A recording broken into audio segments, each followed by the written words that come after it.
What's up, stimulus seekers and worried fiscal conservatives?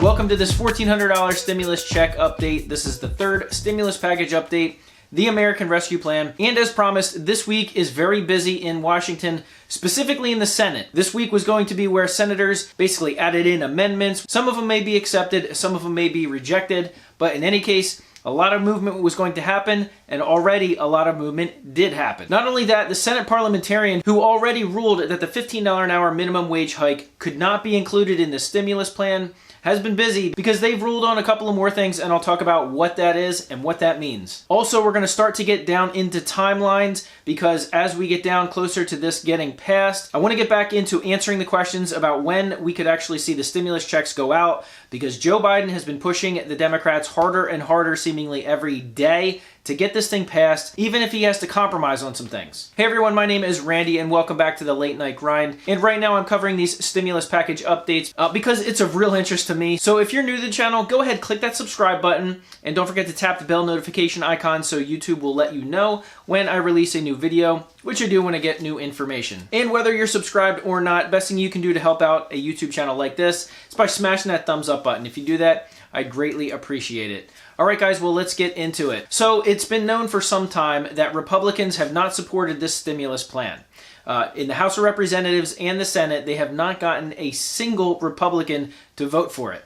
Now, not that they're against stimulus altogether, they just think this plan is just too big, too wide-reaching, it's just too expensive, and it's not targeted enough. That's why none of them have actually voted for it at all. But in some cases, they don't actually need to do anything to make changes, because the Senate parliamentarian took a look at the $15 an hour minimum wage and made the determination that it has nothing to do with the budget, therefore it can't be included in this stimulus package and pass through the Reconciliation Act, which is what Democrats are using to pass it through the Senate with only 51 votes rather than the typical 60. Well, earlier today, Nancy Pelosi came out and basically said that they are pulling several projects from this stimulus bill. Now, this is big because Republicans have been railing on some of these pet projects and basically wasteful spending that they called it since it came out. One of those projects was there was going to be about $120 billion spent on a new railway in San Francisco.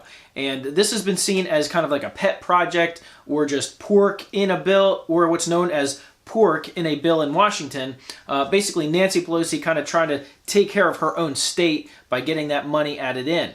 Well, that has been taken out today. Senate parliamentarian ruled it can't be in there. Nancy Pelosi had to take it out. Another one, Chuck Schumer had one taken out. There was tens of billions of dollars added in for a bridge that was going to be from the United States to Canada from the New York to Ontario section. Again, this was seen as another pet project where another senator was basically taking care of their own state by getting billions of dollars funneled into their state.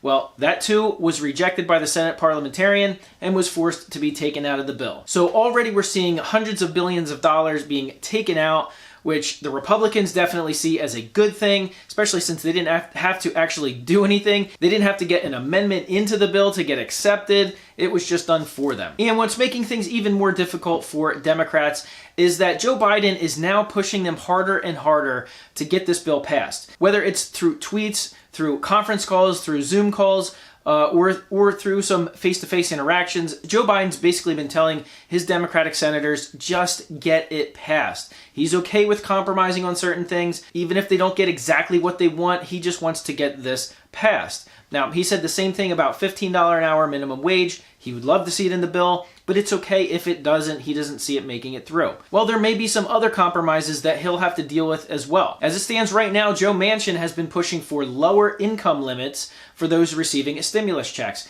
That's not something that's going to make him very popular, but nonetheless, he's sticking to what he believes in. I've tried doing some digging. I haven't found a specific number that Joe Manchin has been talking about yet, but at this point, he thinks $100,000 for a single and $200,000 for a couple is just too much, which those numbers are basically the cutoff, which you wouldn't get any stimulus after that. Some people agree that it's not exactly targeted, but at the same time, they're trying to get money into the economy and into as many people's hands as possible. And also keep in mind, somebody that may have made $100,000 last year may be out of a job right now. And also the other compromise that Joe Manchin is pushing is the weekly unemployment boost. Right now it is at $300 per week. The House of Representatives bill that they passed had $400 per week written into it. Joe Manchin has said he doesn't like the $400. He thinks we should stick with the $300 because it's consistent with what they've been doing, and he doesn't want to incentivize people to not go back to work. All right, so I want to quickly get into some time frames because, in my opinion, I think we are getting down to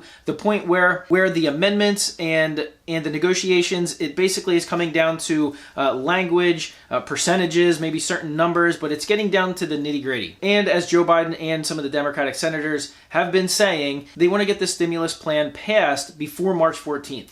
That's when a deadline ends for unemployment boost, and they do not want that on their heads, being those are the ones that cut off the unemployment boost for millions of Americans. The Senate is still eyeing this week to have a vote. There's a few amendments they're going to have to get written into the bill, kind of like the House did the other week. And sometimes it takes a couple of days. There's hundreds and hundreds of pages of legal documents to write up that budget committees have to approve, etc., etc. But once that gets written into the bill, the vote will go pretty quickly. Right now, Chuck Schumer is still eyeing this week to try and get a vote. But if they don't, maybe they'll work through the weekend like the House did. Or if not, they'll just go back to work on Monday. But right now, let's assume that March 14th is the exact day that Joe Biden puts his signature on this bill. So what's that going to mean for stimulus checks? Well, a lot of people have been saying if it's signed on March 14th, which is a Sunday, that by the time direct deposits would start going out would probably be the following week of the 22nd. Now, the last time we had a stimulus package passed, direct deposits started going out within about 3 days. The IRS has said now several times that that they are already ahead of this. They've learned from the past two how to get these payments out much quicker. They already have the structure set up that they should be able to do it within a couple of days. Now, not that they're going to get all the payments out, but that's when they could start. So if we're looking at March 22nd being the beginning of it, maybe a couple of days ahead of that, we'll see. You're probably looking at the last week of March and the first 2 weeks of April for the majority of stimulus money to be sent out. Now that includes direct deposits, that includes direct checks, and that includes those debit cards. Typically the checks and the debit cards come 3, 4, maybe 5 weeks later if we look at the history of the past two stimulus packages. And if we're looking at this in terms of effectiveness of stimulus, it's probably happening at a much better time than the first two. Obviously, the first time around, it happened because the entire nation was on shutdown. There was a 21% unemployment. Basically, people literally just needed money to survive. Now, if we looked at the one that was passed in December/January, the economy was much more opened up. Unemployment rate was much lower than it was back last year. I believe it was around 7-8%. But which is still relatively high. And a couple of videos ago, I actually showed how the $600 stimulus checks really did boost a whole bunch of economies kind of across the board, or industries, I should say, across the board in terms of their spending. Their revenues were up, in some cases way up. For this particular stimulus, it's probably going to be the best timing out of all three so far. And why is that? Well, if we look at the amount of COVID cases, it's really been plummeting the last 60 days. In fact, we're down about 80% from what we were at the beginning of January.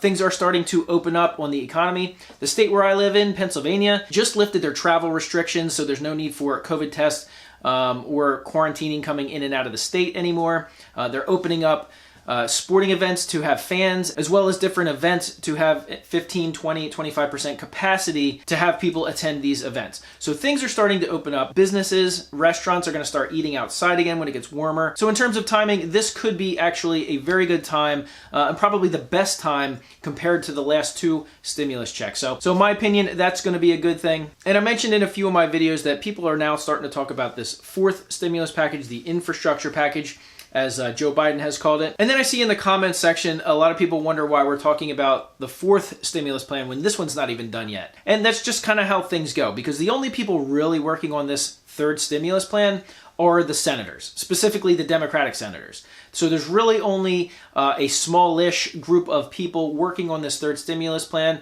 Obviously, you have Joe Biden and his presidential administration, and then the 50 Democratic senators and some Republicans that are giving their input as well. Outside of that, there's a lot of other people doing work within Washington that aren't doing work on third stimulus that are talking about this fourth stimulus plan. So there's lawmakers that are on budget committees, there's planning committees. Obviously, there's a lot of industries that are speaking with representatives from the administration on what they think an infrastructure package should include or could include. So there's a lot of different other people that are talking about that really don't have anything to do with this third stimulus. So that's why when you hear people talk about a fourth stimulus package, when the third stimulus package hasn't even passed, that's why. It's because it's basically a completely separate set of people. All right, guys, I appreciate you watching this video all the way to the end. Don't forget to give this video a big thumbs up. I would greatly appreciate it. Like I said, if you're new to the channel, go ahead, consider subscribing.